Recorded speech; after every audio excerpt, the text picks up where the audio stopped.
Hello everyone and welcome to Lush and Salty Aquariums. My name is Stefan. Thank you for coming to the channel. I've got a couple big surprises coming to the channel, and I hate to lead with an enigma, but I'm not going to get into it just yet, but stay tuned. A new aquarium and a rescape coming shortly. For now, I've got a bit of a aquarium or plant trivia I want to lay on you guys, because it's an honest plea for your best suggestion, if not total knowledge. We're looking at my 12-gallon bookshelf aquarium. It's made by Lifeguard Aquatics. It's a nice low iron glass fish tank in a great footprint, the 12-gallon long. As you can see from this aquarium, you get a lot of mileage out of 12 gallons. And honestly, with all the planting and the scape, etc., there's probably only 5 gallons of water in here, give or take.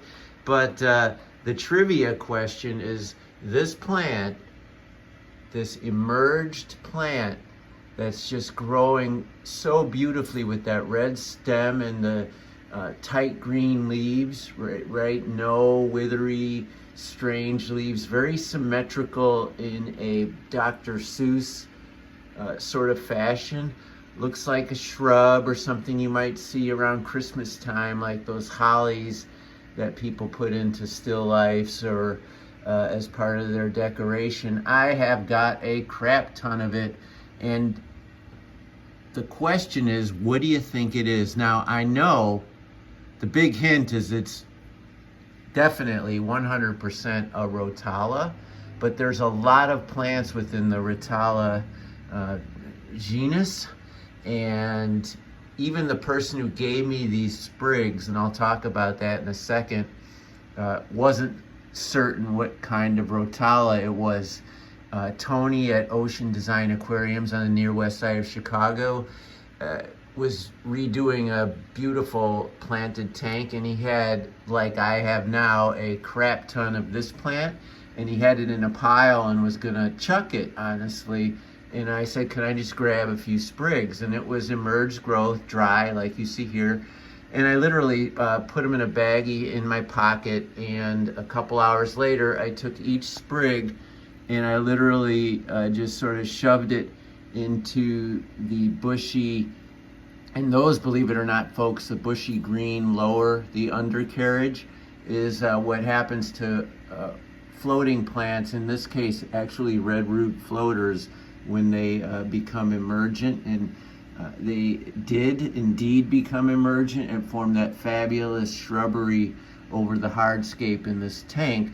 And so I stuck the sprigs of this mystery Rotala into it. Whether the bottom part actually hit the water is, excuse the reflection, is anyone's guess, because you can see that mass of Java fern, driftwood, and now this has created its own island. It is an island. That's a great way to describe this section of the aquarium. So believe it or not, in a 12-gallon tank, I've got an ecosystem literally on top of an ecosystem with this, well, island. I like that.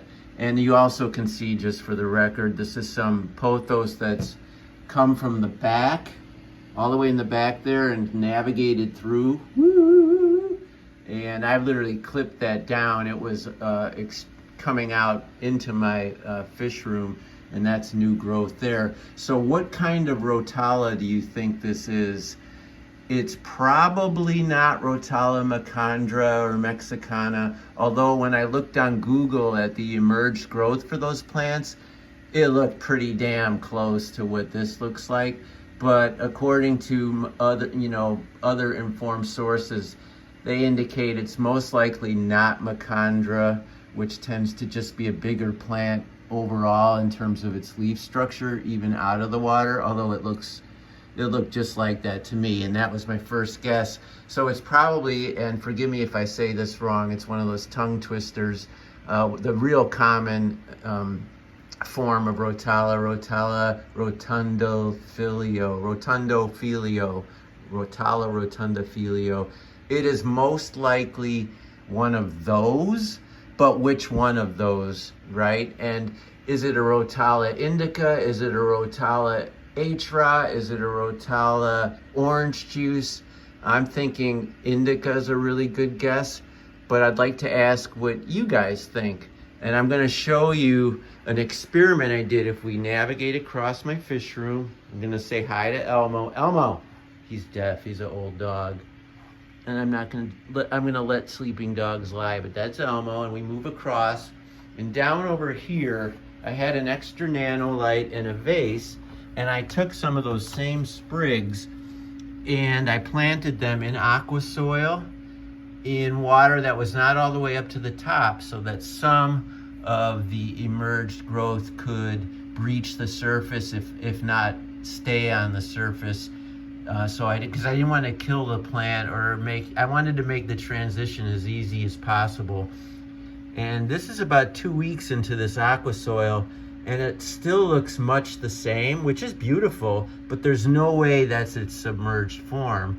And I need to wait and see what the longer, narrower leaves will look like when this plant finishes its conversion. There's definitely new growth up top, but it looks like more of the same.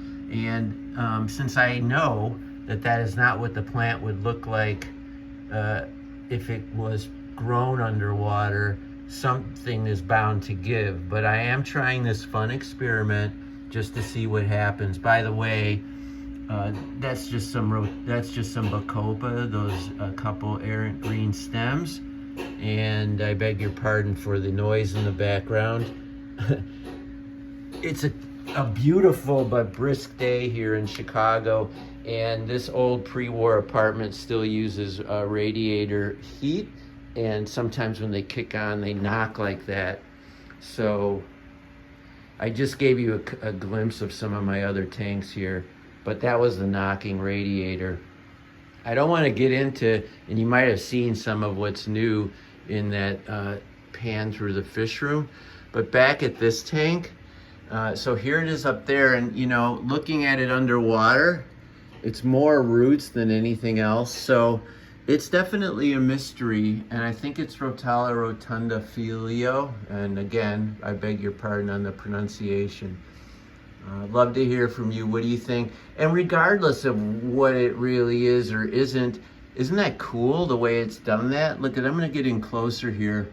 So there's some glorious moss underneath these snaking tendrils, and I probably need to thin this out, but I love the way this looks with the red against the green of the plant itself, to say nothing of the moss. And I'm gonna kind of see that's down in there is like a willow moss or something, a Christmas moss, and that's a half an inch thick grouping of moss that's grown along this piece of driftwood. You can see it better here. I mean, isn't that incredible? And you know, we have duckweed and floaters, and the floaters that have climbed up onto here and formed and created that island in that bush. We've got pothos snaking over the top of the aquarium, pieces of wood that's literally just becoming like a bank. Look at that. Now, yeah, it's a little gnarly, but that is like the bank of a river. And that's when people are doing these pseudo biotopes. I mean, for crying out loud, isn't that what we're trying to accomplish? That might not look like a high-tech aquascape, but it sure is beautiful. I think so anyway.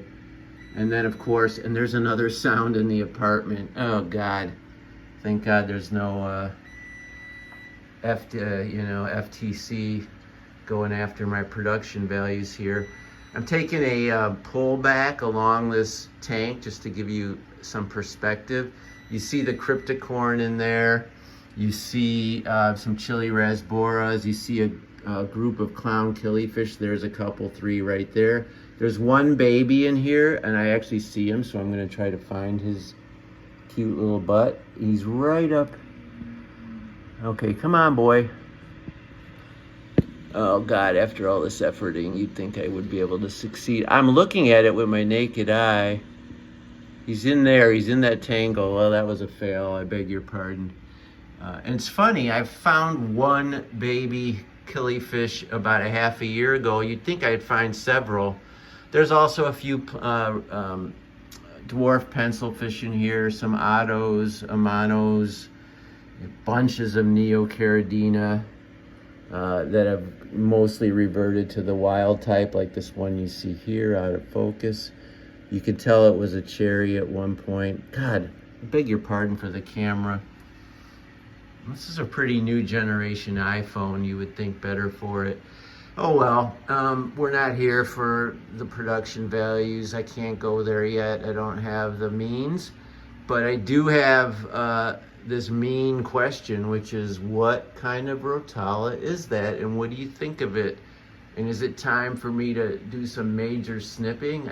You know I already did some snipping because I showed you the vase, but is it time for more, or should I just keep staying at the craps table and rolling with the scape, letting it do what it wants to do?